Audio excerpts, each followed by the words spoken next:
If you look at our et Cepher, you see here the et, Aleph Tav.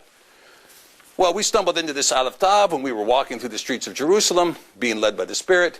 We ended up at the birthplace of John the Baptist, in a place called Ein Karem. And we're walking through this yard, and we see all of this passage in Luke being set out in 50 different languages, and we stumbled upon the Hebrew, and we saw in the Hebrew this Aleph Tav, et, this word et. We begin to look at this word, and this word becomes extremely problematic because it too appears in the Old Testament 6,000 times without interpretation. 260 times in the New Testament it appears without interpretation. Well, what is this Aleph Tav? It's the first and the last letter of the Hebrew alphabet, the Aleph Tav. And as we looked, so we compared this to what was being presented in the book of Revelation, which we call Kizeon. And in the book of Revelation, at 9:11, it says what? It says, his name was Apollyon, but in the Greek, or in the Hebrew, his name was Abaddon, but in the Greek, Apollyon. Why did he put but in the Greek?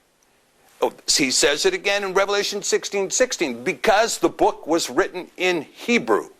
80% of the book of Kizeon is Hebrew quotes. It was written in Hebrew. So, you have this idea that Kizeon was written in Hebrew, and if it was written in Hebrew, then Mashiach did not say, I am the Alpha and the Omega. What he said was, I am the Aleph Tav. I am the beginning and the end, the first and the last, the Aleph Tav, the Aleph through Tav, which is to say, I am every spoken, conceived, and written word of Yahuwah.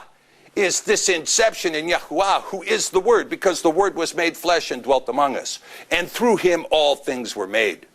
The Aleph Tav. So, we presented this Aleph Tav, and what does it present? It presents the divineness of what is being pointed out in the text. When it says et lechem, give us our daily bread, give us our et daily bread, give us our divine daily bread.